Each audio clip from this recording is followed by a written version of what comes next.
خیر میں نے عرض کیا تھا کہ تین باتیں عرض کروں گا۔ ایک یہ کہ اہل بیت نام کیا ہے، یعنی اہل بیت کسے کہتے ہیں۔ نمبر دو، اہل بیت کا مقام کیا ہے۔ تیسرا، اہل بیت کا کام کیا ہے۔ یہ بڑا وسیع موضوع ہے، تو بات کو ذرا مختصر کرتے ہوئے میں آگے چلتا ہوں۔ اہل بیت کا مقام کیا ہے۔ اہل بیت کے مقام میں بہت ساری باتیں عرض کی جا سکتی ہیں۔ حضرت سیدہ فاطمہ رضی اللہ تعالی عنہ اہل بیت کا فرد ہیں اور امتیازی شان رکھتی ہیں۔ آپ کی 5 بڑی خصوصیات۔ نمبر 1، حضرت سیدہ فاطمہ رضی اللہ تعالی عنہ وہ شخصیت ہیں کہ جن کے گھرانے کو حضور نبی پاک صلی اللہ علیہ وسلم نے اہل بیت فرمایا ہے۔ گھرانے کو حدیث کیسا میں فرمایا ہؤلاء اہلی بیتی۔ ایک نشست میں آپ نے حضرت فاطمہ رضی اللہ عنہ کے گھرانے کو اہل بیت فرمایا۔ یہ حضرت فاطمہ رضی اللہ عنہ کا مقام ہے۔ نمبر 2، حضرت فاطمہ رضی اللہ تعالی عنہ حضور نبی پاک صلی اللہ علیہ وسلم نے ان کے متعلق فرمایا ہے کہ یہ جنتی عورتوں کی سردار ہے۔ جنتی عورتوں کی سردار۔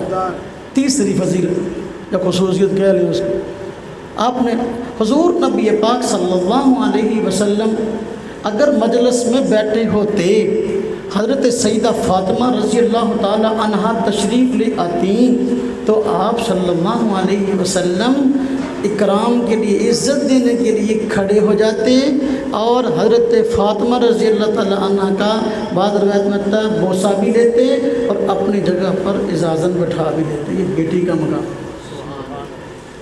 آج کل ہمارے یہاں بیٹیوں کی شادی کر دی جائے نا تو وہ کہتے ہیں ہوں اپنے سہرے دے رہن سان کوئی تعلق نہیں۔ جدوں ویائی ہوئی تھی گھر آ جائے نا ملنے واسطے تو ماپیاں دے سر تے متھے تے وال پہ جاندے ہیں۔ ہاں جی، اور پرجائیاں بھی ناراض ہو جاندیاں۔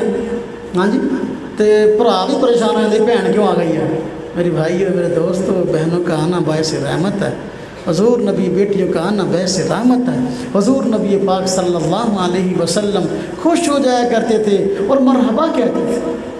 تو بیٹی گھر میں آئے تو خوش ہونا چاہیے، پریشان نہیں تجھے کیوں آ گئی۔ ہاں جی نا، چونکہ ہمارے معاشرے میں ایک سوچ ہے کہ بچی کی جب شادی کر دی جائے یا اگلے گھر میں چلی جائے تو اپنے خاندان کا فرد ہو جاتی ہوں، اگلے خاندان کا تو دو تینوں اپنے خاندان کا فرد نہیں سمجھتے، کہتے یہ دوسرے خاندان کا۔ حضور نبی پاک صلی اللہ علیہ وسلم نے اس غلط فہمی کا ازالہ کیا اور اس لیے فرمایا ہؤلاء اہل بیت، فرمایا نہ بھائی نہ۔ ہاں جی، بیٹی کی شادی بھی کر دو تب بھی اپنے خاندان کا فرد ہے۔ نواسا، جس طرح پوتا اپنے خاندان کا فرد ہے اس طرح نواسا بھی اپنے خاندان کا فرد ہے۔ حضور نبی پاک صلی اللہ علیہ وسلم نے فرما دیا، دیکھو جس طرح بیٹا اپنے گھر کا اپنے خاندان کا فرد ہے، داماد بھی بیٹے کی طرح وہ بھی خاندان کا فرد، تو آپ نے عزت دی۔ کتنی کھوئی خصوصیات۔ 3، نمبر 4، حضرت فاطمہ رضی اللہ تعالی عنہ کی یہ خصوصیت ہے کہ حضور نبی پاک صلی اللہ علیہ وسلم جب سفر پہ جاتے تو اپنے سفر کی ابتدا بھی حضرت فاطمہ کے گھر سے کرتے اور سفر کی انتہا بھی حضرت فاطمہ کے گھر پہ کرتے۔ کیا مطلب؟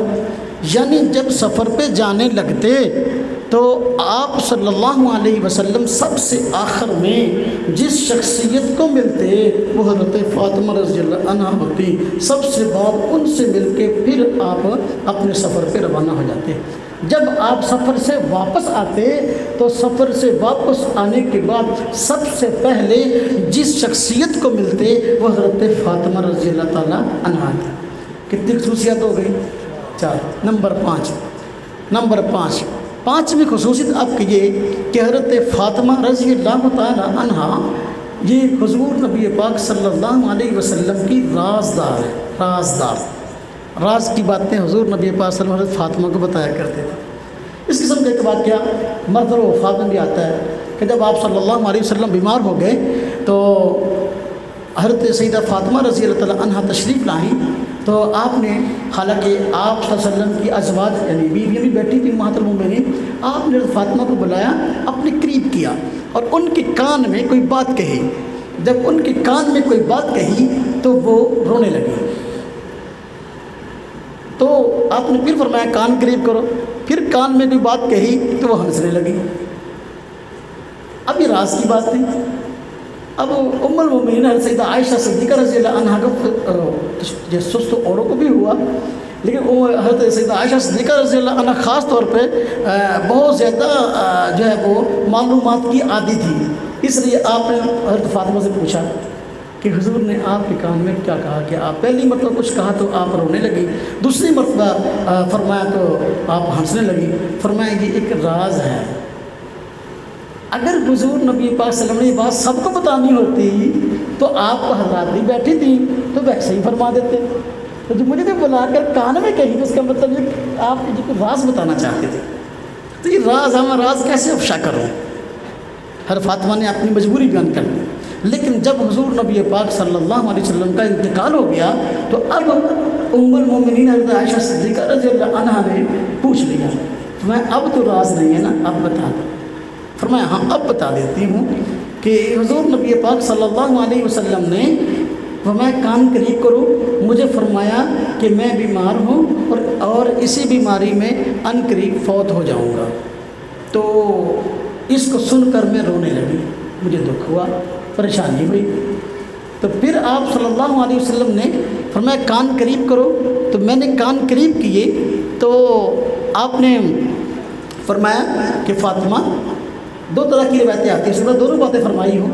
ایک روایت میں آپ نے فرمایا کیا تو اس بات پہ راضی نہیں کہ تو جنتی عورتوں کی سردار ہو اور حضرت حسن اور حضرت حسین جنتی مردوں کے سردار ہو، نوجوانوں کے سردار ہو؟